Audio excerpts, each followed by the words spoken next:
Glória a Deus. Amém? Então nós vamos meditar por alguns instantes na palavra do Senhor nosso Deus.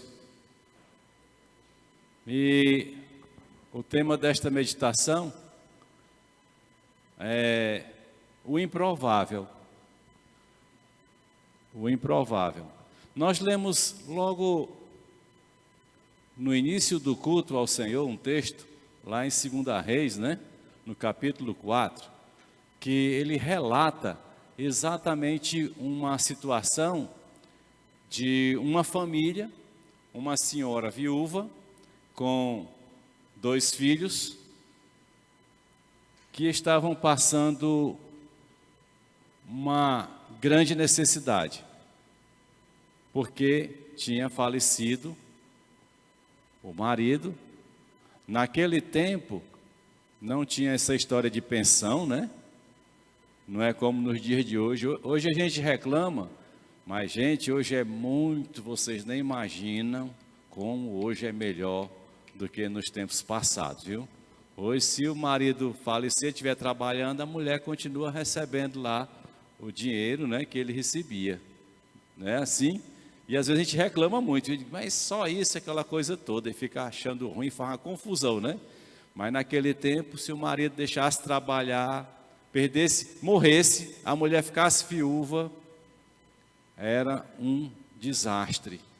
Com certeza ela ia passar fome, ia passar necessidade. E ali nós vimos uma situação em que a mulher estava assim, o marido morreu, ficou sem nada, os filhos iam ser tomados por escravo para pagar dívidas, e de repente o improvável aconteceu. Ela tinha uma pequena botija de azeite, e o profeta só fez dizer assim: pega da tua vizinhança botijas e vasilhas vazias e traz e coloca na tua casa, fecha a porta. E as vasilhas começaram a ficar cheias de azeite.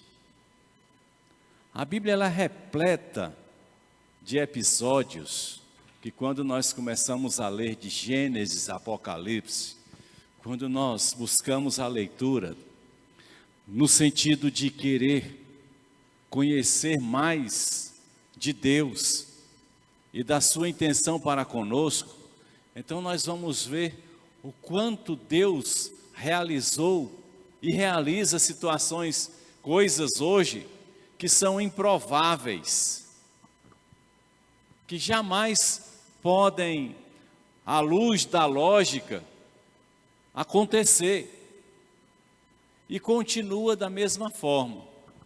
Mas também, assim como Deus ele age na sua providência, trazendo aquilo que para a gente é improvável que venha acontecer. Não estou aqui questionando fé de ninguém, mas também há situações na Bíblia que ele utiliza, ele usa pessoas que são as mais improváveis para ele estabelecer o seu propósito. E é nessa visão que eu gostaria de estar meditando por alguns instantes, que além de situações de improbabilidade, que improbabilidade quer dizer que não tem a probabilidade e a possibilidade de acontecer, e que também não se pode provar, que não é somente as situações de improbabilidade, do improvável, mas também em pessoas que são improváveis, Deus estabelece e realiza e faz acontecer. E vem então o seu milagre. E Deus ele vai usar pessoas, durante toda a história desta terra para realizar o seu propósito. Agora, aprendamos uma coisa: Deus nem sempre vai usar os fortes, os inteligentes, pelo contrário, esta é uma minoria. A maioria que ele vai usar sou eu e você. Marcos capítulo 9, versículo 23, a palavra do Senhor nosso Deus diz assim, é apenas um versículo. Se podes, disse Jesus, tudo é possível ao que crê. Esta frase que está escrita em um versículo registrada na Bíblia, quando nós colocamos em nossas vidas, pode ter certeza que há algo sempre improvável acontecendo conosco. Porque o próprio Cristo diz, se podes, tudo é possível àquele que crê. Então tudo é possível a você. Tudo é possível a você.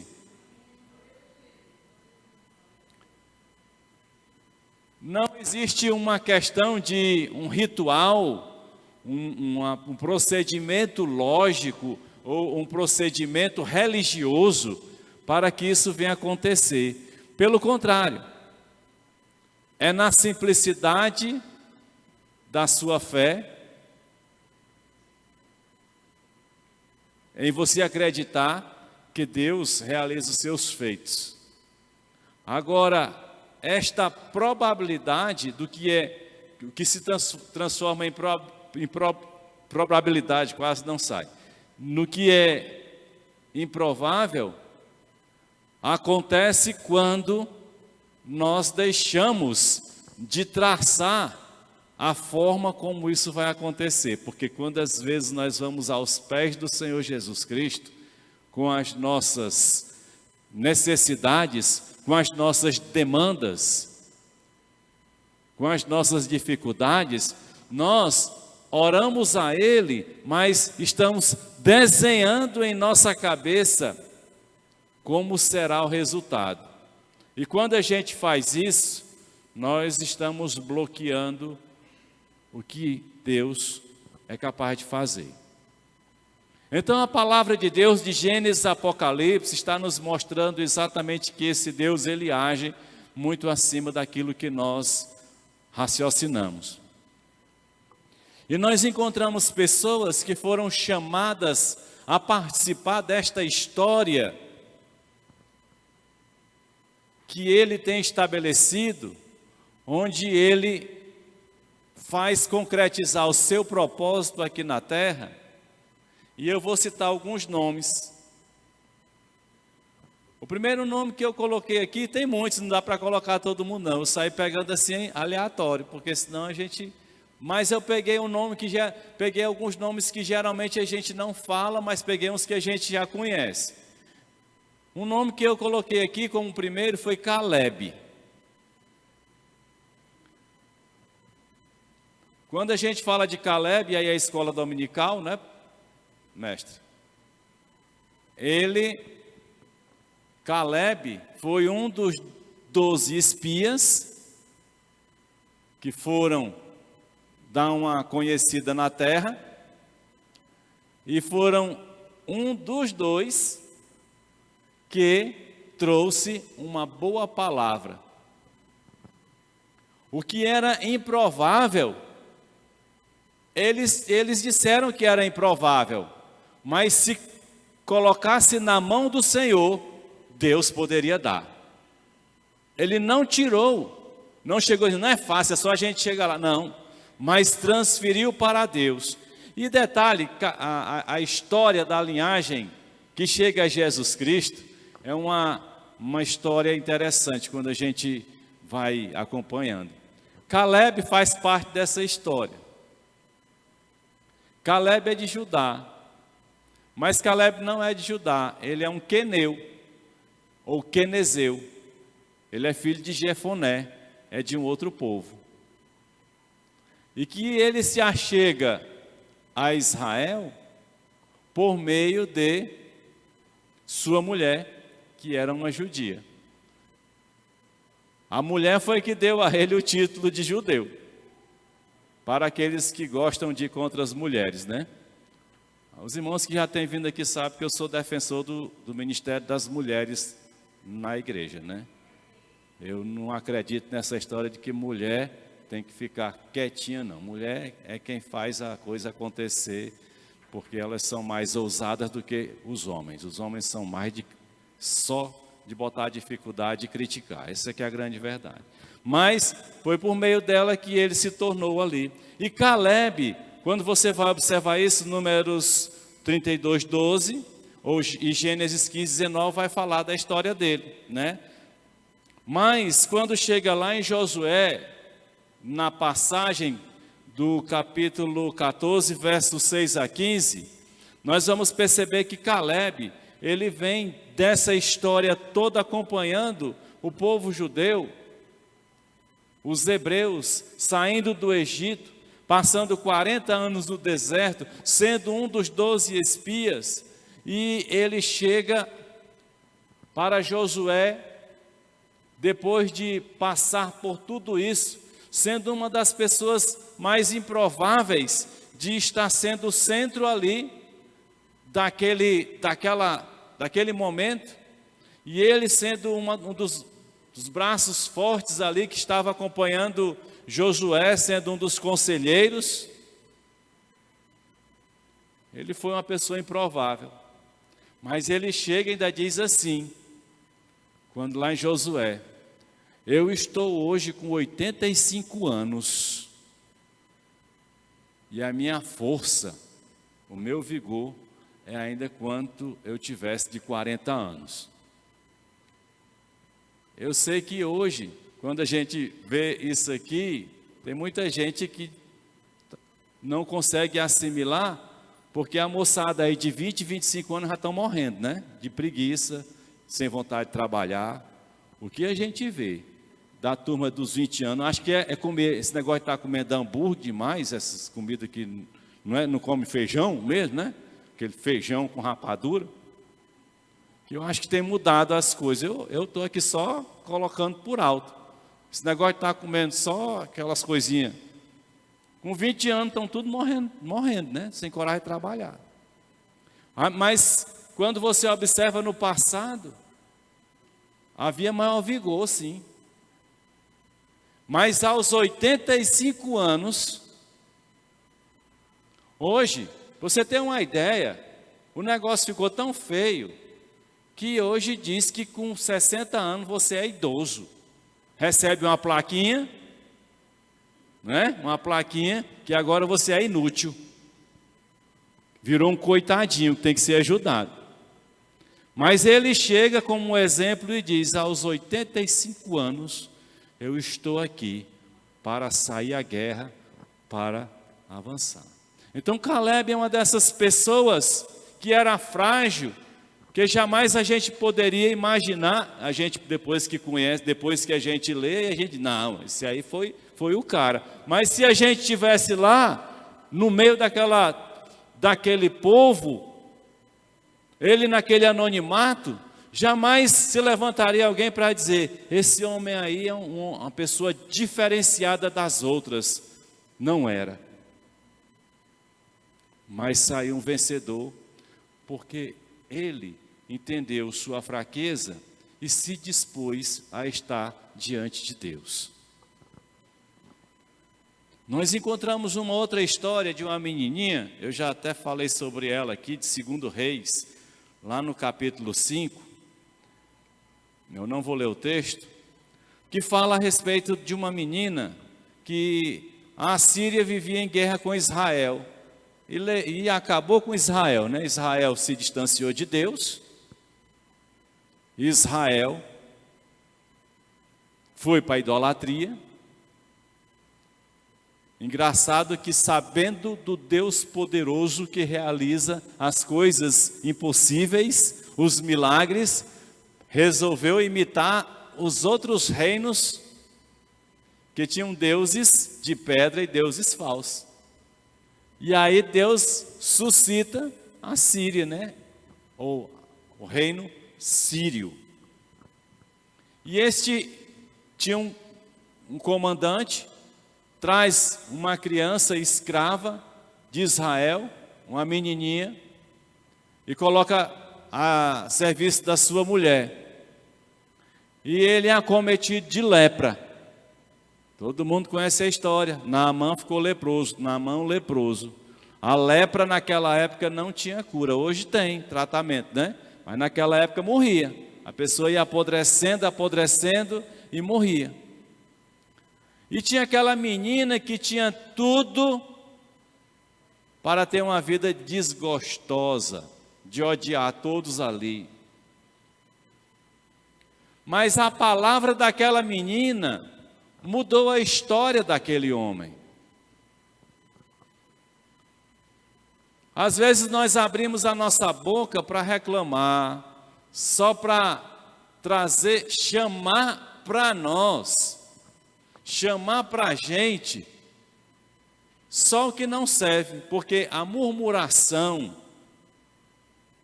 ela só atrai coisa ruim. Reclamar da vida, reclamar, não é lutar pelos seus direitos. É apenas atrair para você o que não serve. E ela tinha tudo, essa menina, para ser uma pessoa triste, depressiva, longe do seu povo, longe dos seus familiares, trazendo notícia de que morreram pessoas da sua casa, sua família na guerra. E aquela menina então diz, simplesmente, se o general for em Israel, lá tem profeta que vai curá-lo. Então note que de onde é mais improvável, saiu uma informação de vitória. Do que é mais improvável, Deus agiu. E fez diferença na história, porque aquela menina contou algo e o general foi até Israel, Samaria, e recebeu a cura nas águas do Rio Jordão. E Deus abençoou. E ficou totalmente curado, né? E ele voltou dizendo, eu não adoro mais outros deuses. E ainda falou com o profeta Eliseu dizendo, se eu tiver que estar lá com o meu rei, o meu senhor, me perdoe se eu tiver que me ajoelhar, mas não estou me ajoelhando para aquele rei não, para aquele Deus não. Isso era fazer diferença. E nós temos a possibilidade de fazer diferença, porque isso não depende de idade, não depende de classe social, não depende de conhecimento, não depende de eloquência, depende apenas de ter Deus no seu coração. Essa é a grande diferença. Então nós temos aí essa menina, nós temos também o profeta Amós. Amós, ele era um pastor do sul de Belém. Ele cuidava de gado e de ovelhas. Ele era lá do meio do povo. Não era da linhagem dos profetas, não era da linhagem nobre, mas, como a palavra de Deus diz, tirou ele lá da malhada, do meio da malhada, tirou do meio do gado, para trazer uma denúncia da falta de respeito que o povo tinha com Deus, da falta de reconhecimento, de gratidão de quem era Deus. Então note que Amós era uma pessoa improvável para chegar para Israel e está falando sobre esta situação. Uma outra pessoa que nós temos já no Novo Testamento, que passou o tempo todo no anonimato, era Tiago, irmão de Jesus Cristo. A Bíblia fala que Jesus teve 4 irmãos homens, não deu o nome das irmãs, filhos de Maria e José. Mas eles não creram. João capítulo 7, versículo 5 diz que ninguém acreditava em Jesus. Maria acreditava porque nela operou a maravilha, né? Também se não acreditasse, me poupe. Ela teria que acreditar mesmo, porque foi nela que se processou todo este milagre de, sem haver um contato homem e mulher, ser gerado uma vida. Mas Tiago foi um dos que Jesus, ao ressurgir dentre os mortos, Tiago foi um dos que viu Jesus primeiro, antes dos apóstolos. Em 1 Coríntios capítulo 15, versículo 7, vai falar isso. Tiago não foi apóstolo de Jesus, Tiago não foi discípulo sequer de Jesus. Tiago e seus irmãos foram contra Jesus o tempo todo, mas o improvável aconteceu. Ele se converteu a Jesus Cristo. Ele reconheceu Jesus não como seu irmão mais velho, não olhando para um líder ou um agitador, mas ele reconheceu Jesus como Filho de Deus, que não era fácil, porque eles cresceram juntos, diferença de idade pouca. E que negócio é esse? Ele é filho de Deus e eu não sou, né? Tudo da mesma família, mesmo pai, mesma mãe, morando em Nazaré. Mas quando Jesus ressurge dentre os mortos, então aparece a Tiago, e de imediato ele reconhece o senhorio de Jesus sobre a sua vida, algo improvável, e se tornou alguém muito importante nos primeiros momentos da igreja. E ele escreveu uma carta, que é a carta de Tiago, que nós já lemos bastante. Então são improváveis que acontecem, meus queridos. Nós não podemos achar que as coisas, elas se achegarão a nós ou acontecerão através de nós, através de um exaustivo preparo. Não estou condenando, não. Temos obrigação de estudar. De criança, adolescente, jovens, temos obrigação de estudar. Mas o reconhecimento, o acontecimento maior em nossas vidas vem de Deus.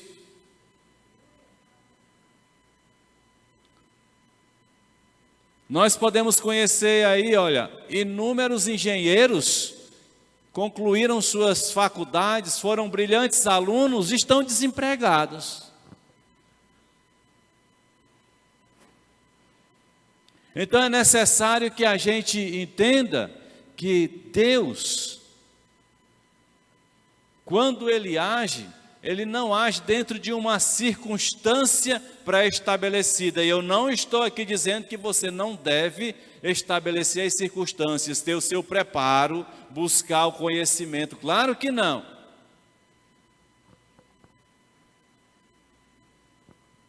Mas a gente precisa entender que quando Deus age, Ele quebra os padrões e os paradigmas.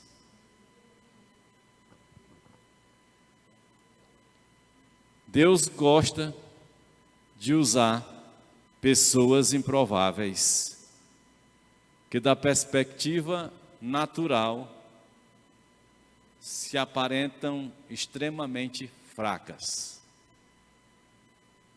Está na história da Bíblia, está na história pós-Bíblia, né? Mas tem uma coisa que a gente precisa conhecer. Quando Paulo, que foi um desses que perseguiu a igreja, um assassino, lá em 2 Coríntios, no capítulo 11, versículo 30, na versão que eu uso, da NVI, diz assim: se devo me orgulhar, que seja nas coisas que mostram a minha fraqueza. Se é uma coisa que o ser humano não gosta de mostrar, é a sua fraqueza. Se é uma coisa que o ser humano não gosta de demonstrar, é fraqueza, né? Quando isso acontece é porque o negócio está muito feio para o lado dele, está muito ruim. Mas é natural do ser humano. Mas Paulo está dizendo: se devo me orgulhar, que seja nas coisas que mostram a minha fraqueza, não que me exaltam. Porque geralmente a gente se orgulha daquilo que nos exalta, que nos coloca acima dos outros. Em outra tradução, que dá o mesmo sentido, diz assim: se convém gloriar-me, gloriar-me-ei no que diz respeito à minha fraqueza. Orgulhar, se gloriar, se achar. É isso que Paulo está dizendo, apontando para a sua fragilidade. O ser humano, ele pode querer colocar uma capa de que ele é um super, mas nenhum ser humano é super. Todo ser humano é frágil. Todo ser humano está cheio de debilidade. E é isso que a palavra de Deus nos mostra, para apontar que o ser humano, ele é frágil, mas que ele pode olhar para um Deus que pode todas as coisas. Essa é a grande diferença. Amém? Mas nós temos outros aqui. Moisés, olha a improbabilidade de Moisés se tornar o que a gente chama de libertador de Israel, mas ele não foi libertador de Israel, porque quem foi libertador de Israel foi Deus, né? Às vezes a gente, o próprio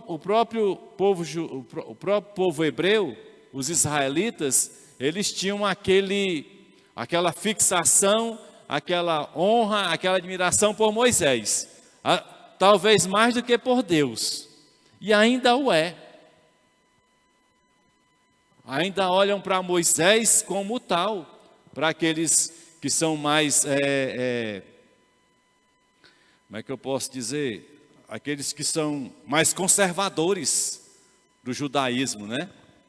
Os mais tradicionais. Mas Moisés era de uma época em que Faraó dá um decreto dizendo: todo homem que nascer aí tem que jogar no Nilo, cheio de jacaré. Então note que está lá o decreto, está lá o Faraó. Quantas crianças não foram jogadas no Nilo, né? Ele não foi jogado no Nilo, Moisés. Mas ele também acabou indo para o rio, né? Colocaram ele lá numa cestinha, tipo uma jangadinha, uma coisinha lá, e jogaram, e a filha de Faraó pegou. Aí vem a improbabilidade primeira, é de ele ter resistido à perseguição, que assim que nascia tinha que ser lançado, era ter passado dentro daquele rio, com jacarés e ali os peixes ali, e ter sobrevivido, cair nas mãos da princesa, e depois de, você sabe que é uma pessoa de 3 meses de idade, passar 20, 30 anos morando com a família, onde chama de pai, de mãe, já esqueceu, nem chegou a lembrar de origem, porque não tinha gravado isso. Que é o caso de Moisés. Se depois aparecesse alguém e dissesse: eu sou seu pai, eu não te conheço. Mas sabe o que é que acontece? É que Deus usa uma improbabilidade aí, leva e cria uma situação e traz Moisés. E Moisés também, mesmo sendo criado lá no palácio, de Faraó, ele tinha fraqueza. E Moisés tinha um complexo de inferioridade. Ele revelou isso para Deus. Ele disse: quem sou para tirar o povo do Egito? Isso é um complexo de inferioridade. Quando se apresenta alguma coisa para a gente fazer, e não estou falando só a igreja, mas no dia a dia, é dizer, eu fazer isso aí, você está com um complexo de inferioridade. É claro que coisas que exigem uma certa perícia e você não foi preparado para isso, ninguém vai me chamar para fazer uma cirurgia de cabeça, que eu vou dizer que eu não vou, né? Porque não tem nem condição, nem dá. Mas na regra geral, as coisas normais da vida, todos nós podemos fazer, e a gente diz, eu não posso fazer isso.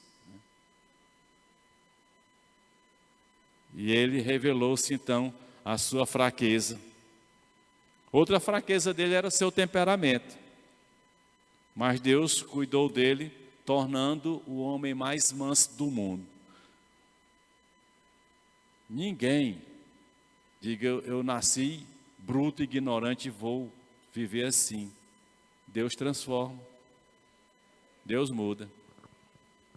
Quem tem a sua vida transformada pelo Espírito de Deus, não pode viver sendo ignorante, destratando e batendo nos outros. Então o Espírito Santo ainda não está agindo. Porque se ele transforma, ele não transforma só o meu espírito, não. Ele transforma a minha maneira de ser. Essa história de dizer que eu nasci, eu servo ao Senhor, eu sou convertido, mas meu braço não. Então, aí eu vou para aquele outro ensinamento de Jesus. Se tua mão te faz pecar, taca o machado nela. Se o teu braço te faz pecar, arranca ele. Não é? Mas Moisés se tornou um instrumento nas mãos de Deus, que operou grandes coisas que nunca na terra será deixado de mencionar, por tão grandes, né? Um outro Gideão, ele tinha duas fraquezas. Gideão tinha uma baixa autoestima. Muitas pessoas têm complexo de inferioridade, mas outros têm uma autoestima lá embaixo, né? Ele tinha uma baixa autoestima e também era inseguro. Eram duas características que daria a ele a improbabilidade de ser um líder. Porque ninguém pode se tornar um líder tendo a autoestima baixa e sendo uma pessoa insegura. O que é que ele vai transmitir para os outros, né? No entanto, Deus pega aquele homem e traz e usa aquele homem para libertar o seu povo com uma quantidade de pessoas infinitamente inferior ao número daqueles 32 mil, que ainda aqueles 32 mil em situação normal, não se saberia se ia ganhar a guerra. Mas quem está por trás das improbabilidades é aquele que torna isso real, concreto, verdadeiro, Deus. E é a Ele que a gente precisa estar constantemente. Nós temos raciocínios, todos nós pensamos, e esse muitas vezes tem sido o problema, que a gente pensa demais, pensa muito, e desvia o pensamento de Deus para pensar outras coisas. E quando isso acontece, nos distanciamos de Deus. Quando a gente pensa muito, a gente se distancia de Deus. Agora, em contrapartida, quando a gente ora muito, a gente se aproxima de Deus, né? Porque quando a gente ora muito, a gente não pensa muito, viu?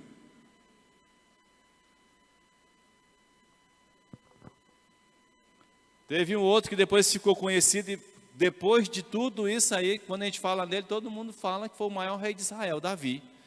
Mas você conhece a história dele antes? Um pastor de ovelha no deserto? E que Deus chega para Samuel e diz: você vê o exterior e eu vejo o interior.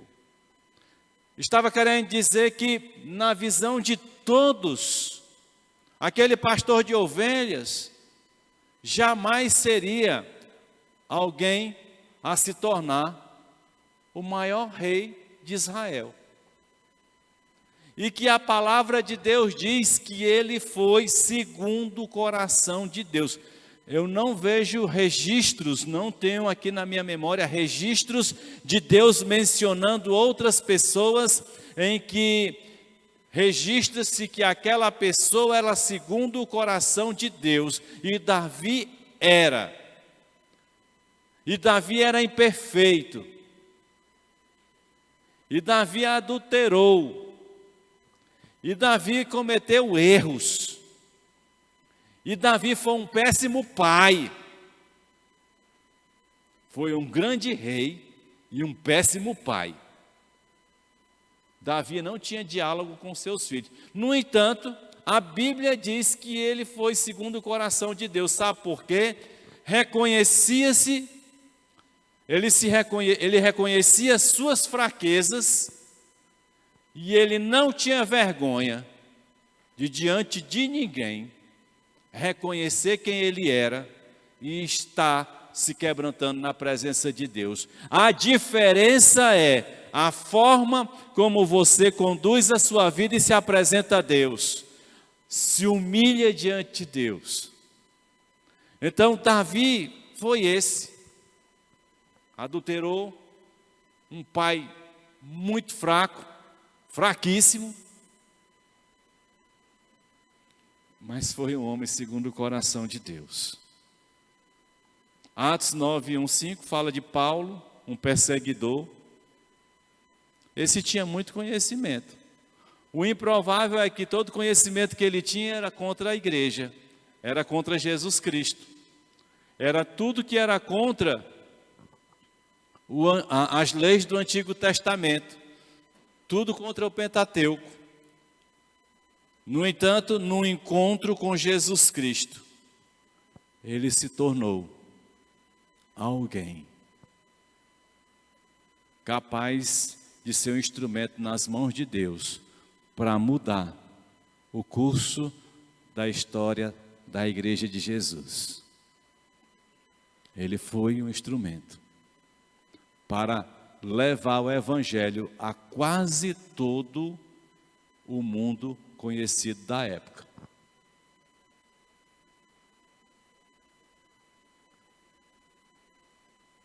Então, muitas vezes a gente se questiona e a gente diz assim: eu só posso estar ali no banco mesmo, no domingo, e eu chego já no meio do culto e depois eu vou embora e o resto da semana acabou-se. Não, gente. O Espírito Santo de Deus não está em você nem em mim, só nesse momento aqui. O Espírito Santo está em mim e em você, do acordar ao deitar e do dormir, de segunda a segunda.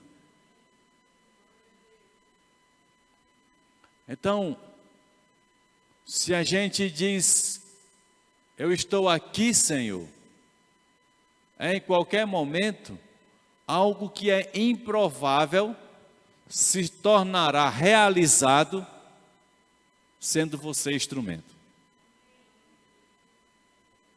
Pode ter certeza. Tem o último que eu vou falar aqui.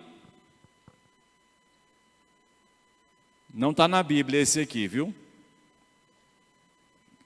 E esta semana ele partiu. Yong Cho. Esse é o nome dele de nascimento, Yong Cho. Yong Cho, ele nasceu no dia 14 de fevereiro de 1936. Ele morreu agora, dia 14 de setembro, né? 2021, né? Acho que 85 anos. 85 anos. Ele era improvável, porque ele era de família budista. Em 1936, na Coreia do Sul, ele era de uma família de budista. Ele, até os 19 anos, todo o conhecimento que ele tinha era relacionado ao budismo. Mas ele adoeceu de tuberculose. E ele conta em um dos seus livros, em um testemunho, que ele disse que a sua conversão se deu porque ele estava já desenganado pelos médicos, a tuberculose estava acabando com ele era muito frágil. No entanto, o improvável aconteceu. Ele aceitou Jesus Cristo, foi curado da tuberculose. Foi curado. E quando ele foi curado, ele passou a frequentar uma igreja na Coreia chamada Igreja Pentecostal. E naquela igreja, como ele foi do exército, ele aprendeu inglês também, porque havia aquela questão do pós Primeira Guerra Mundial, já uma relação maior Estados Unidos e Coreia, ali aquela coisa toda. Então ele aprendeu inglês. Quando ele se converte e vai para a igreja pentecostal, em 1958, ele passa a ser um intérprete. E ele acrescenta, o nome dele é Yong Cho, ele acrescenta o nome de Paul, porque era um nome americano, para facilitar a comunicação com os americanos. E ele passou a ser o intérprete de americanos ali, naquele lugar. Mas em seguida, ele, quando terminou o serviço militar, ele abriu uma igreja, um novo templo, e já em 1961 tinha 1.500 membros. Aí ele casou com a Kim Sung-ye, teve 3 filhos, e aí começou a desenvolver o seu evangelho. Pouco tempo depois a igreja já estava com 10.000 membros. 10.000 membros. Então ele foi uma inspiração para várias igrejas na Índia, na Colômbia, em El Salvador, Gana. Ele foi uma grande inspiração pelo seu ministério nas mãos de Deus. Então era algo improvável de um tuberculoso que estava condenado à morte acontecer isso. Mas tudo que é improvável, nas mãos de Deus, se torna provável. Porque para Deus não há nada demasiadamente difícil. Amém? E agora eu tive o prazer, de conhecer a igreja dele. Eu posso dizer com muita alegria que eu estive lá em 2018. Uma igreja que tem um templo para 10.000 pessoas e tem 6 cultos ao domingo, tudo lotado. E eu estive lá e tive o prazer de vê-lo pregando em um dos cultos. Nesse dia eu estava muito crente e assisti 2 cultos. Eu assisti o culto da manhã cedo e o das 11 horas. Na verdade assisti 3 cultos, porque houve um erro de programação. Aí a gente assistiu o primeiro culto, depois nós fomos para o prédio ao lado da igreja, que é cheio de estrangeiros, e é cheio de culto. Cada andar tem uma sala, maior do que isso aqui, tem lá um culto realizando. Enquanto está acontecendo os 6 cultos lá na igreja, do lado está acontecendo culto também. E é tudo cheio. E é uma movimentação grande, é o pessoal aprendendo outras línguas, idiomas, e é uma coisa, um treinamento direto, uma coisa assim fantástica. E eu vi tudo isso lá no domingo. Aí assistimos um culto e depois voltamos, porque era o culto que o Paul Show estava indo pregar. E quando ele pregava, ele falava baixo, falava devagar, mas se caísse, acho que uma agulha, dava para ouvir o som do silêncio da igreja, prestando atenção naquilo que estava sendo anunciado. É impressionante. E a coisa é tão séria que dos 3 filhos dele, pelo menos 2 que eu saiba se tornaram pastor, e não pode ser pastor sucessor dele. Tiveram que abrir outro ministério, porque igreja não é de pai para filho. Essa história de igreja de pai para filho não está certo. A igreja é do Senhor Jesus Cristo, e Ele coloca quem Ele quer. Mas o improvável aconteceu. Uma pessoa que estava condenada, Deus age. Então, quando nós estamos numa vida de tristeza, numa vida que a gente só lamenta, é porque a gente não consegue vislumbrar a grandeza desse Deus que a gente diz que um dia resolveu segui-lo, ou que a gente escuta e sabe que Ele é o caminho. Por isso a gente fica nesta vida de tristeza, na igreja, não tem vontade de ler a Bíblia, não tem vontade de conversar sobre a palavra de Deus. É uma luta para chegar no templo no domingo para cultuar, porque é uma guerra, ou na quinta-feira, ou no outro programa. E se tem alguma coisa no sábado, de novo. É porque a gente não imagina, ou a gente não tem uma percepção maior da grandeza de Deus. Porque esse Deus que realizou essas coisas, que pegou uma pessoa como Paul Show, que tirou lá do budismo, magro, à beira da morte, e faz acontecer o que aconteceu por intermédio dele, não foi ele.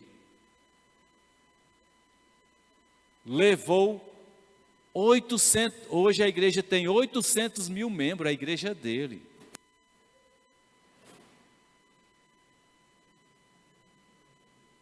Lá na igreja, tem a ala só dos visitantes. E quando a gente chega lá, na frente tem o fonezinho que a gente tira, coloca no ouvido e você sintoniza em 6 idiomas para você escolher qual idioma você quer ouvir a mensagem que está sendo pregada. Porque tem 6 tradutores fazendo tradução simultânea. Para que a palavra de Deus flua. Então existe muito a se fazer. Mas Paul Show é diferente de você, só no puxado do olho, né? Que é a única diferença.